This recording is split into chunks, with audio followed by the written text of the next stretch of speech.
This is my kitchen table and also my filing system. Over much of the past 3 decades, I've been an investor. The highest calling of mankind, I've often thought, was private equity. And then I started interviewing. While I watch your interviews, I know how to do some interviews. I've learned in doing my interviews how leaders make it to the top. I asked him how much he wanted. He said $250. I said, fine. I didn't negotiate with him, and I did no due diligence. I have something I'd like to sell, and how they stay there. You don't feel inadequate now because being only the second wealthiest man in the world, is that right?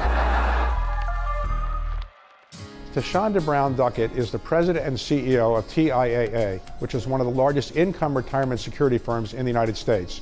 She came to this position not long ago after leading Chase Consumer Bank. I sat down with her recently to talk about her focus on retirement and how she wants to make certain that those who retire do so with dignity. Let me just ask you at the outset, for those people that are not as knowledgeable as you are, what actually is TIAA? What does that stand for? Yeah, so it's great to be here. So TIAA stands for Teachers Insurance Annuity Association. But given that we're that and so much more, we're simply TIAA. And when you think about what we do, we exist to ensure that millions of Americans can have a secure retirement. We were founded by Andrew Carnegie over 100 years ago, who saw a professor retire in poverty and not with dignity. And so from that moment, our company was founded, and we are a Fortune 100 company. We return all of our profits, share our profits with our participants, and we're very much anchored on fulfilling our mission, even as we stand here today. All right, so Andrew Carnegie came up with this idea 100 plus years ago. That's because college professors at the time were retiring and they had no money, I assume. And what about people who are not college professors? Let's suppose they're high school teachers. Were they covered as well? Yeah, so over time, we started with professors.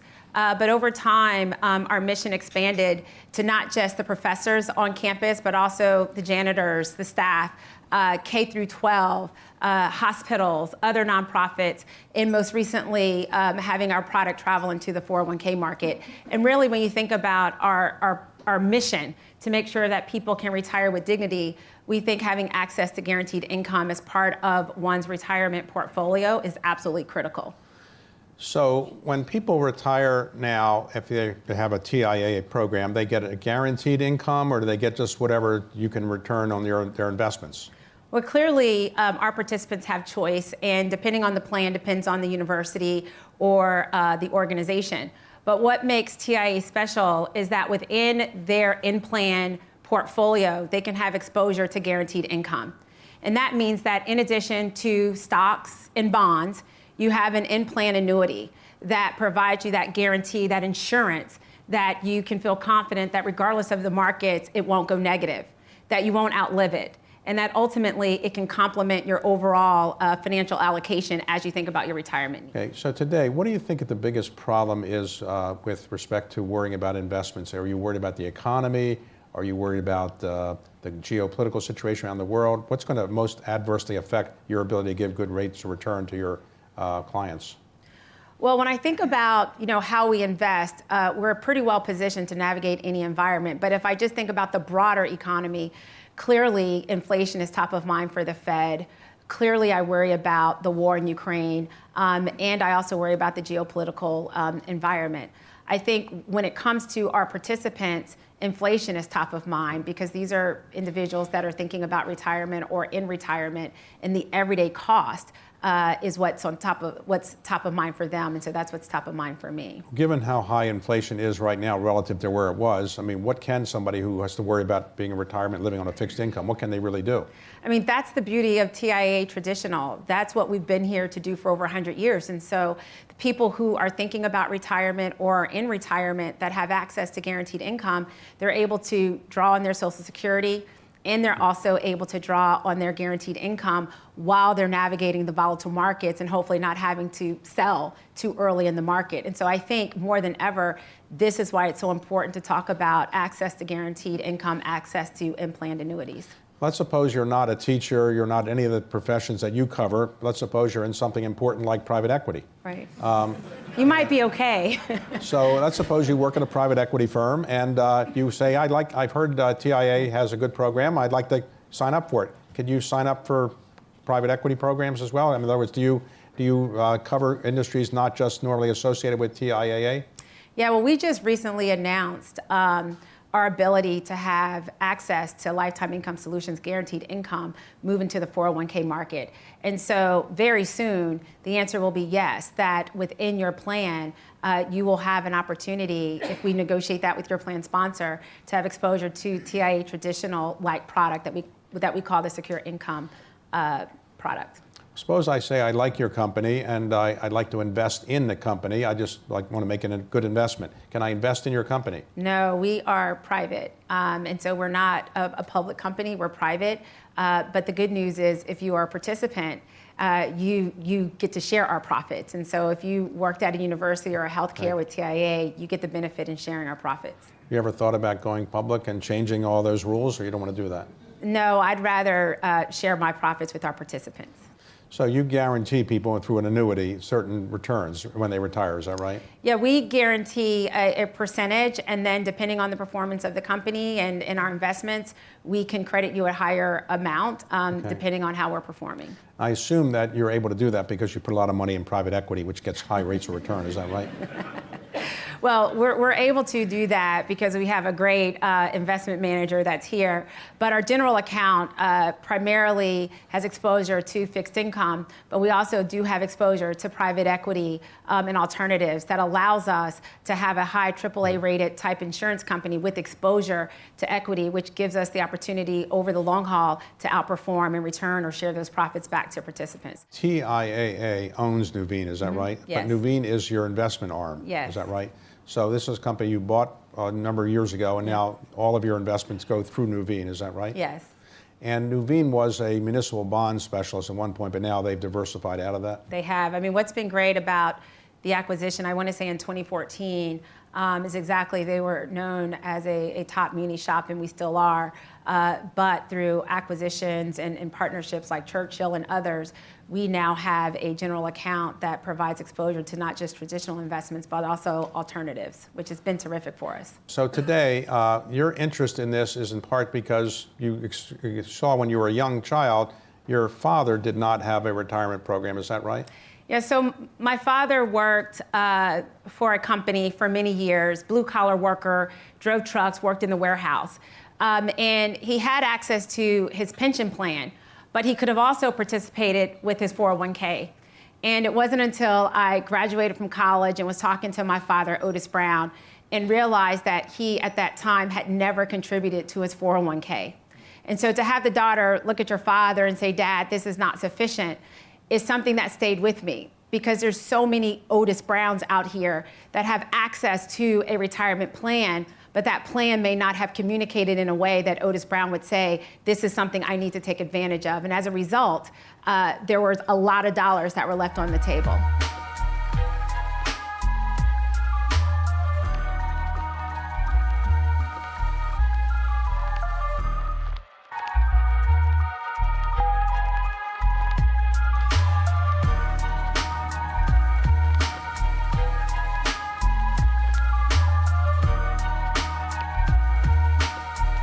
Let's talk about your background. So where were you born? So I was born in Rochester, New York. And you decided you wanted warmer weather, so you moved to Texas. Is that what happened? My dad needed to keep a job. That's what happened. At the time, being a blue-collar worker, office or a plant would shut down, you would have another option. And at that time, one of the options was moving to Texas. And so my parents, my mom and my father, me and my two brothers, and everything that we owned in a car. And we drove to Texas. And so we started our lives with just the five of us and not much else in an apartment. Okay, and so what part of Texas were you in? Arlington, Texas. So when you were growing up, were you interested in finance always? No. What did you want to do? I don't know. My dad would say I was going to be a lawyer, I guess, because I would always debate everything in the house. I think what I knew at a younger age is whatever I would do it well. And whatever I would do, I would want to make sure that I'm inspiring and making impact. And that's been true throughout my career. Now, you were a gifted athlete when you were younger? Aren't all athletes saying we were gifted, but I was pretty good. I was pretty good in basketball and volleyball. But you didn't try to play professionally? No, and if I tried to play in this day and age, I might be a water girl at that point. I mean, the skills are just incredible today. Where did you go to school? In Arlington Public Schools? I did, Sam Houston High School. Okay, and you liked the name Houston, so you decided to go to the right. University of Houston as well? That's right. There was something special about Houston, okay. so why not mess up the trend? All right, so you graduated. What did you study there? Income security or something like that? Absolutely, right. No, I graduated from the University of Houston with degrees in finance and marketing. Okay, and what did you decide you wanted to do after that? Well, what's interesting is that there's a program called Inroads. And Inroads is a program for minorities that give you exposure into corporate America. Inroads was my disruptor. Inroads is what gave me an opportunity to even know the word corporate America. And so I interned at a company called Fannie Mae, and that's how I got exposure into financial services. Okay, so you went to work for Fannie Mae. I did. And did you get an MBA as well at some point? I did. While I was at Fannie Mae, I was able to work full-time and pursue my MBA, and I did that at Baylor. So you later joined a firm called Chase. Yes. A little bank in Bank. New York. Who recruited you to Chase? Yeah, so at the time, it was the CEO of the mortgage company, and I was on Fannie Mae Business in New York and presented. And then afterwards, he asked me a question. I don't know or remember what it was, but I answered it. And then he said, I hear you're highly regarded at Fannie Mae. What would it take for you to join Chase? And what did you say? I said, we can meet for lunch. Okay, okay.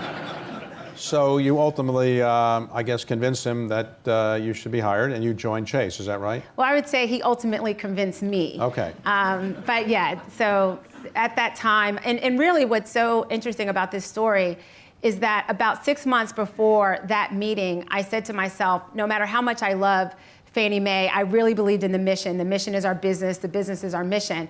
I could never get closer to the consumer being in the secondary market.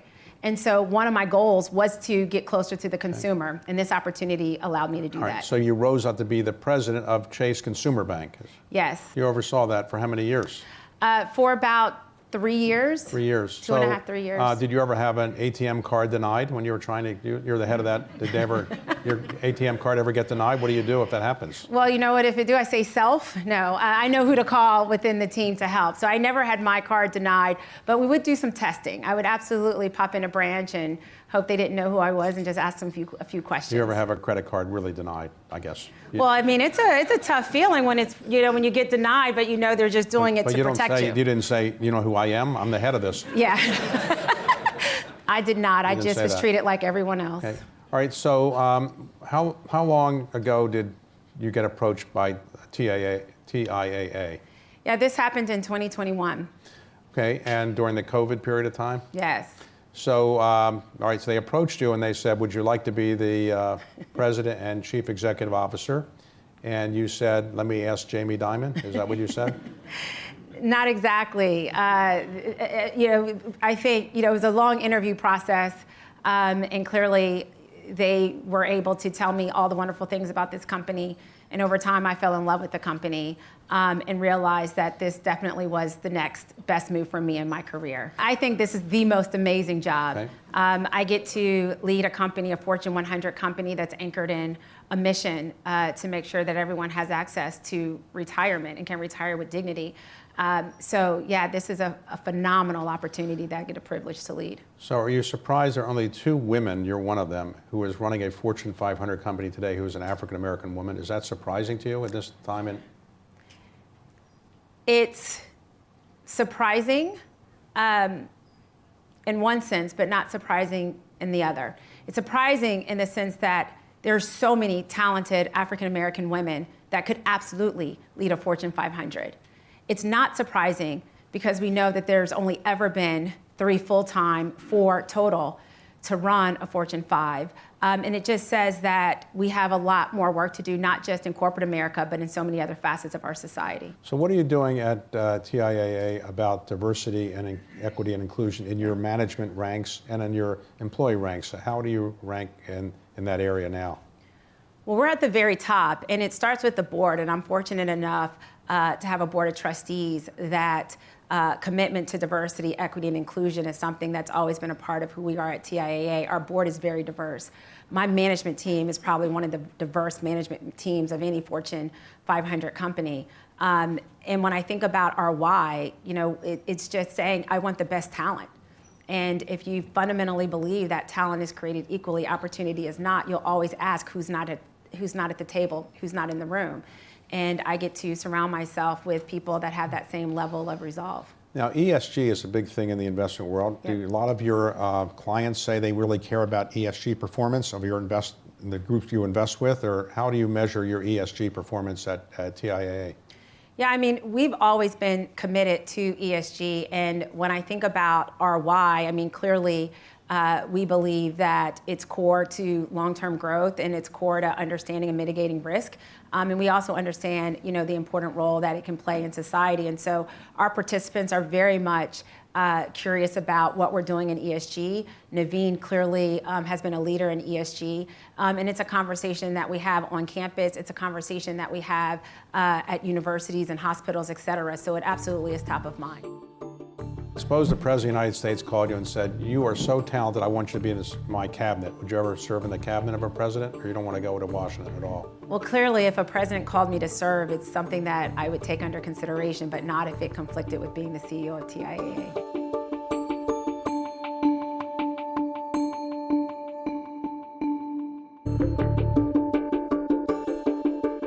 So one of your concerns is making certain there's access to financial security. So what have you done at TIAA to make certain that people who are underserved actually get a fair break? What I'm really proud of is that at TIAA, we just don't focus on the professors. We spend a lot of time talking to universities about the people that are cleaning the grounds. We meet with them and we will share data and insights to say, here's who's participating, here's who's not. We have what we call a mission metric to see, are you on track? And to be able to talk to a university to say, here are those that are on track and here are those that are not, and how can we work together to provide advice, have our wealth advisors meet with them, be able to do fairs, but also advocate as a matter of policy on how do we make things easier for all Americans to be able to have access to a 401k, 403b plan in a way that's easy, auto-enrollment, auto-escalation, in a way that can make sure that we're bringing education and insights to them as well. So you described this situation with your father. He didn't really know what a 401k was or how to apply for it. How do you now deal with people in an equivalent position? What do you do to educate them? Yeah, I mean, first we have to meet people where they are, and we know that money is emotional. And when you're at Otis Brown, trying to do the best that you can, it's not enough for companies to say that we have it on our website or that we put a flyer together. I think what we all have to do as leaders is we have to go to the warehouse.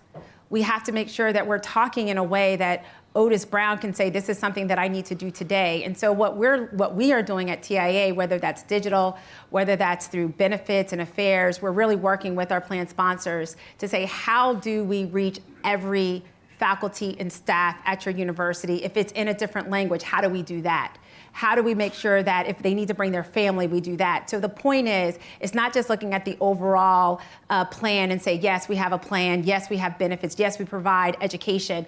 We have to look at engagement. Are they engaging? And then what's happening in terms of the outcome? Now, women on average have about a 30% lower, Yes. amount of money saved up for retirement compared to men. Yes. So what are you doing about that? Yeah, so we launched a campaign called Retire Inequality. And we do know that women retire with 30% less. Women make 83 cents on the dollar.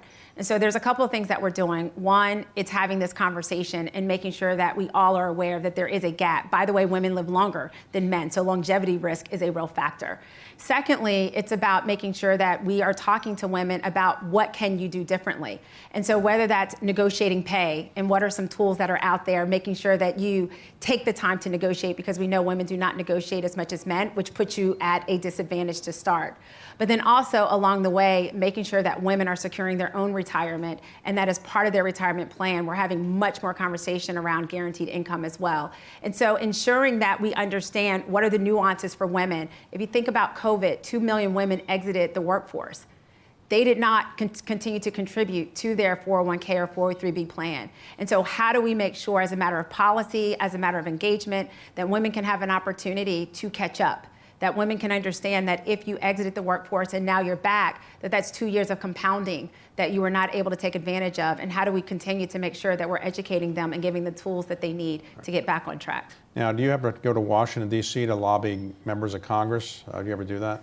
I do. Do you find that an uplifting experience when you have to meet with them? You know, what's been great is that talking about retirement, recognizing that 40% of all Americans run the risk of running out of money. What I find is it's a bipartisan conversation. So talking to Republicans, Democrats, and independents all care about this issue. And when I think about what we're talking about, there's 3 areas. One, there's an access gap. We know 1/3 of workers, public workers, do not have access to an employer-sponsored plan. And so working with government to say, how do we have policies to make it easier for small businesses and take some of the complexity out to be able to provide that benefit. There's a savings gap we talk to policymakers about. Over 50% of Americans are not saving for retirement. And so how do we work with employers to have auto enrollment, auto escalation?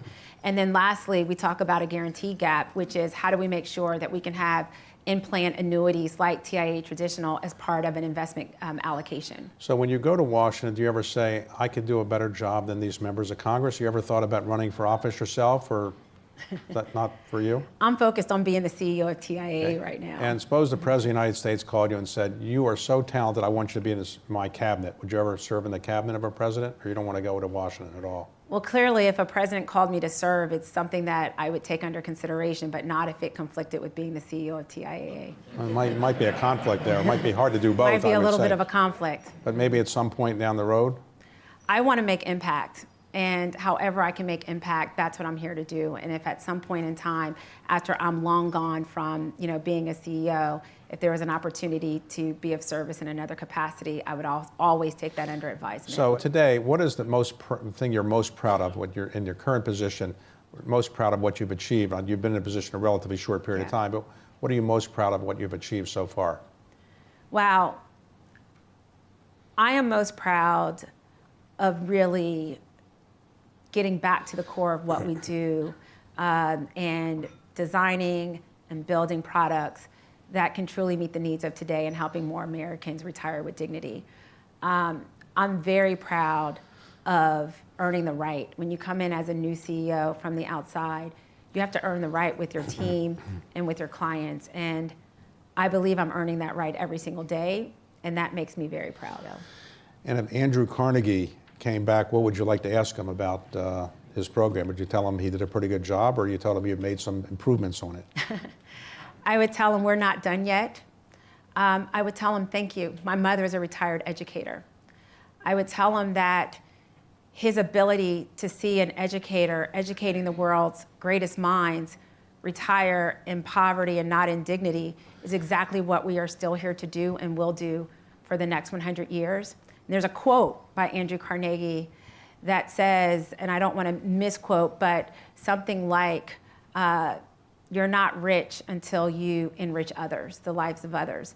And I would say, Andrew Carnegie, you absolutely enrich the lives of others. And it's our accountability and responsibility to make sure that we continue to do that.